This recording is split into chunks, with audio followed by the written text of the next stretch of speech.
A Lost Perspective, Hurley and the Numbers. This is an attempt to understand the powers that can be gained from Jacob's touch. My assumptions are, Jacob as protector could give more than just long life to people by touching them.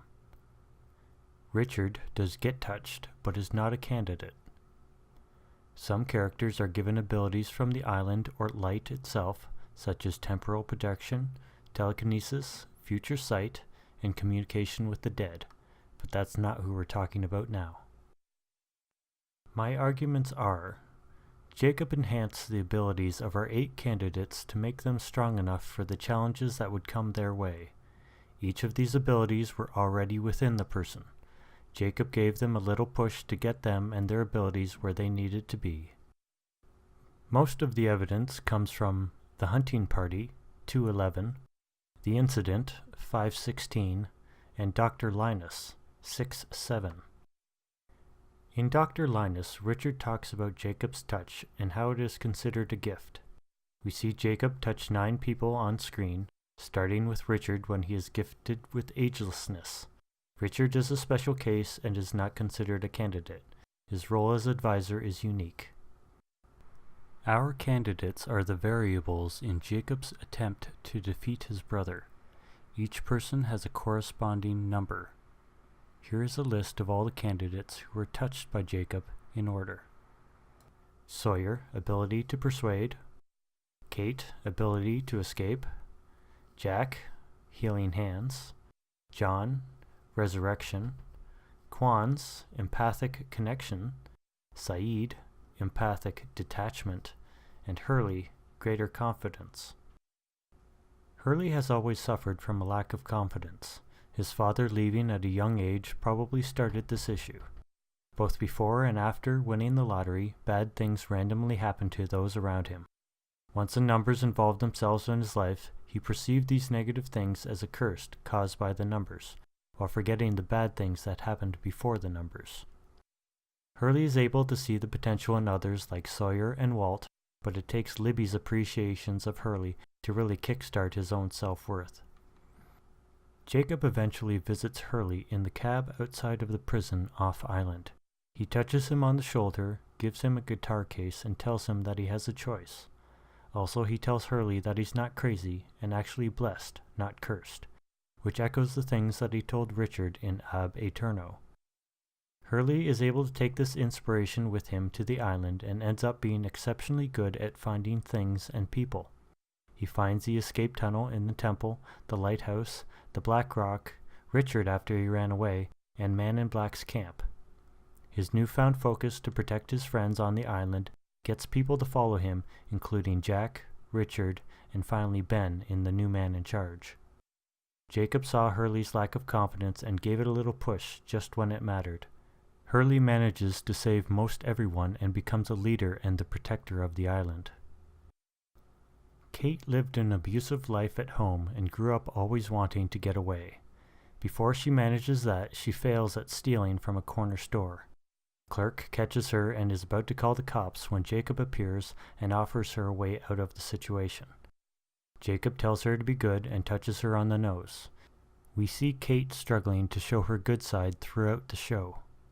Her successful escaping from the law continues for many years up until she returns from the island. However, in Eggtown, she finally escapes most of the charges against her.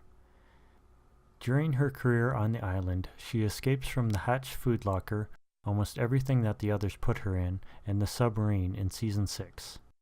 Keeping Kate out of the hands of the law, whether because of her stealing or murdering, was essential for getting her on the island. Her struggle to be good led her to support Jack instead of Sawyer or Locke.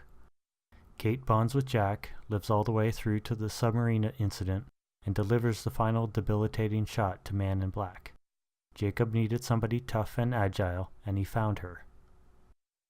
I think Sawyer takes the prize for most horrible childhood. Both being a witness and understanding how his tragedy happened put a huge burden on him as a child. He was choosing revenge while at the funeral, where he started his letter. Jacob appears and consoles Sawyer, giving him a pen which allows the child to continue writing his revenge letter. At his touch, Sawyer enters into a life of lying, immediately to his uncle and later as a con artist. His skills at persuasion and deception continue for many years. Even when he appears to mess up like with Cassidy, spotting his short con, he is playing her for a long con in the end. The guy lies and cheats his way out of prison. You don't see that happen every day. On island, he steals the guns, convinces Horace about how they got on the island, then sidelines Richard when he shows up ready for war. He ends up promoted to heads of security, one of the few trusted members of the DI. During recon, in which Sawyer meets Widmore on Hydra Island, Man in Black admits that Sawyer is the best liar he had ever met. Even with that knowledge, Man in Black ends up getting the runaround and loses his boat and almost all his followers to Widmore's attack. Without Sawyer foiling Man in Black's plans, things could have gone much differently. We know that Jack's first resident surgery was difficult for him, but successful. He tells us this in the first episode, and we see it in the incident. Both during and after the surgery, his father was encouraging and educating Jack within the stresses of the job. Jack gets a quick personal moment in between where he tries to feed himself, but fails. Jacob shows up right after their quick father-son argument and presents the Apollo bar to Jack. This touch and timing allows Jack to appreciate the lesson from his father instead of worrying about how his team perceives him. It helps to open his mind for learning after schooling and allows him to be an even better doctor, which would be essential for his time on the island. After this obstacle, Jack became a miracle worker. He saved Sarah from a crushed spine. He removed the tumor successfully from the older man, who still died regardless. On island, he revives Rose and Charlie.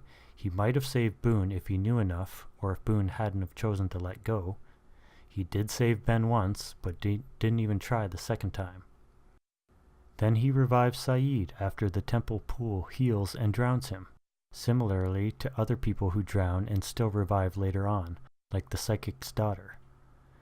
Jack is damn good at his job, and it took the lifetime teachings of a senior doctor as well as the small push of a sugary chocolate bar to help him reach his potential skill level. Jack fought the hard fight, but paid the price for it. He saved lots of lives with his own hands. He did have what it takes to be a hero. He did save everyone. Sun and Jin Kwan had a very romantic courtship. Jin tells her father that she is his dream, and he unknowingly sacrifices his freedom for her. He becomes employed by her father and eventually becomes controlled. At their marriage ceremony, Jacob meets the newlyweds, and before touching them says he wishes to give them his blessing. He tells them that their love is a very special thing, not to be taken for granted. The new pair is impressed with Jacob's words and accent. During the course of the show, we see these two, in turns, pushing away and pulling towards each other.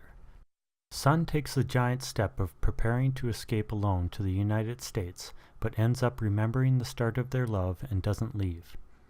Jin then tries to escape on the raft, and Sun is revealed to have cheated. The distance that grows between them at certain points in the show, such as during seasons 5 and 6, is incredible. Their emotional bond grows as they struggle to find and help each other. Jacob's influence and his push to embrace their own love helped them survive along the incredible path that the island gave them. Their lives on the island gave them a child who ends up safe off-island, allowing their family to continue. The youngest that we ever see Sayid is while he was growing up with his brother in Iraq. His father wanted a chicken killed as a test of manliness. Sayid took the test for his brother. He was able to feed and kill the chicken without feeling bad about it. He was helping his brother. Jacob touches Sayid just as Nadia is hit by a car. Jacob asks him for help getting directions as he is lost in Los Angeles. This distraction might have saved Sayid from getting hit by the car as well. We see Sayid filled with anger at the people who killed his wife as he takes out name after name on Ben's list. By the time that Sayid unwillingly returns to the island, he is mostly burnt out on revenge and becomes distant and isolated. He gets one last stab at revenge with young Ben, but is unsuccessful. This internal struggle of letting go of the garbage in his life takes 2 seasons. Sayid is at his most disconnected when Man in Black tries to turn and persuade him. Sayid returns as a reluctant soldier, but he makes it clear that he isn't fully on Man in Black's team.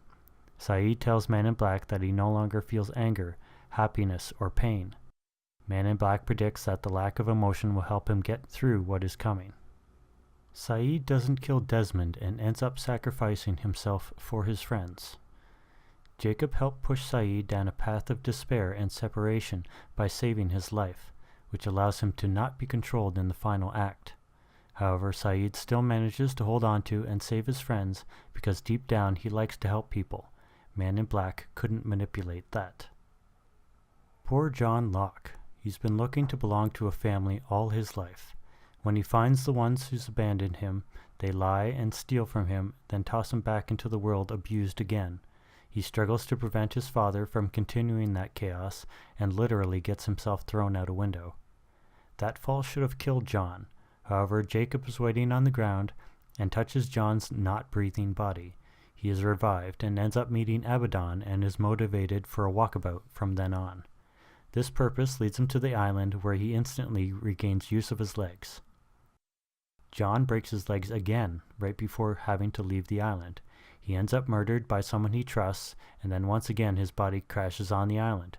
This time, however, Man in Black is the one who gets to use John's legs to go on a walkabout, which allows for the loophole which gets both Jacob and Man in Black killed. John's life was terrible and possibly finished before Jacob ever touched him. His time on the island was a gift, another chance at a meaningful life. More than a few people on the island learned valuable lessons from him. Jacob sees the potential in people. He chooses people who are already suffering and pushes them to the island. This journey strengthens their abilities and allows them to be used to Jacob's advantage against Man in Black after the loophole succeeds. Jacob is able to stack the deck against his brother and in combination with the rules of their game overcomes the predicament that he created.